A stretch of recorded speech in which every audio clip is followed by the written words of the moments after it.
Parsha begins, tells us that Noach was tzaddik b'dorosav. He was a tzaddik in his generations.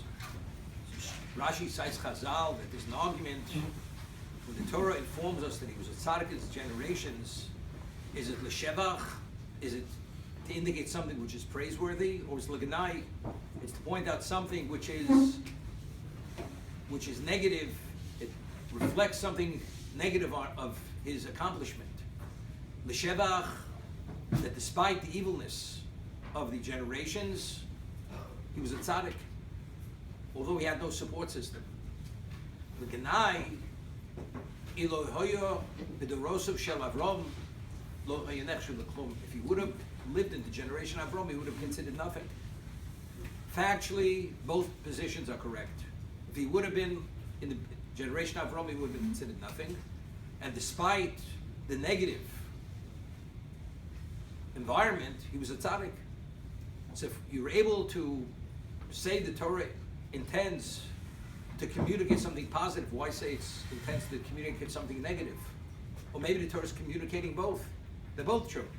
The Shevach, it's praiseworthy, and simultaneously there's a criticism. If he would have been in the generation of Avram, he would have been considered nothing. Why is it one or the other? And if it could be positive, why say the Torah is communicating something negative? Why? At the end of Parshas Bereishis, the Torah tells us, Noach motza chen b'nei Hashem. Noach found favor in the eyes of Hashem. Now, why is the Torah mentioning that to us? So, from the Gemara, it seems to be in Sanhedrin that despite the fact was that there were other righteous people in this generation, but when God unleashes the attribute of justice, you can't be perfect enough to be able to survive the scrutiny and the evaluation of Midas Adin. Therefore, they all perished. So why did he survive? Noach motza chen b'nei Hashem. He found special favor in Hashem's eyes. The Gemara doesn't explain why. He wants to explain that because what he endured in terms of the ridicule for 120 years, he was able to rise to a level of tzaddik, which is something unique. This is Noach motza chen b'nei Hashem. That's why. But factually, he failed. He did fail. He did fail. So even though it's motza chen, due to his circumstance, that he was ridiculed, that he sacrificed for God, nevertheless, he failed. So maybe that failing is something, and the world is being destroyed, and this is an introduction to the destruction of existence.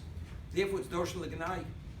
Although, despite everything that he's the tzaddik, but factually failed. So if everything's said and done, factually, being the tzaddik is not really relevant at the moment. So what's relevant at the moment? What's relevant at the moment he's failed. Therefore, that's Dorshan L'Ganai. Therefore, the Torah is pointing this out to point out something negative. Because if he would have been Avram Avinu, and he would have been self-motivated, maybe he would have succeeded. He would have succeeded, as Avram succeeded in his generations. That would be L'Ganai. L'Shevach, but factually the world only goes forward because there's Noach. If Noach wouldn't have achieved what he did, the world would have had to come to an end. There's a Siforno at the end of last week's Parsha explains, why do we need Noach motza chen b'nei Hashem? He's going without the Gemara. He explains that in terms of his own behavior, he was a perfect tzaddik. But in what context did he admonish the generation? Did he rebuke the generation?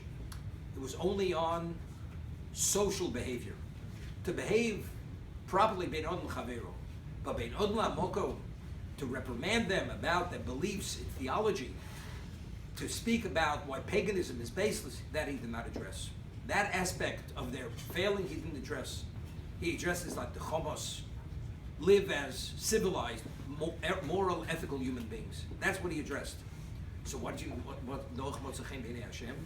That was for his family. In terms of himself, he would have survived because he was sufficiently a tzaddik. But why should his family survive? So that his family survived, that was only because Noach motza chen b'nei Hashem. So factually, there's a very serious claim against him. Why did he only address one aspect of the failing? He should have addressed all this other area, the bein odom la'moko. Therefore, that would be a basis to say Dorshan L'Ganai.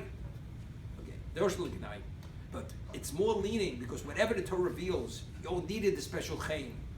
It's only because factually he failed. So if he failed, evidently, there's a heavy emphasis on what? On the negative aspect of it. Shevach says, nevertheless, it's l'shevach. Despite everything, factually, the world continued. He did say he should gather whatever it is to continue. Just to leave it a question, if Bereshis bara Elokim es hashamayim v'ha'aretz, if ultimately the world had to survive, had to continue, because the objective of creation was there had to be a Torah. So if that's the case, God had it so-called settle for less. Even though he didn't make the grade sufficiently, doshel ignite, nevertheless Hashem settled because there had to be a Klal Yisrael. There had to be a Sinai. If that's the case, that's why. But factually it's not true. Because we see by Chofim Leharke Gigas, Hashem says if you accept the Torah, fine, it will be good. If not, Shem take V'raschem. So which means if all criteria met, then the world goes forward. There'll be a Torah, there'll be a Klal Yisrael. But if not, if you don't meet the basic criteria, then Hashem will bring existence to an end.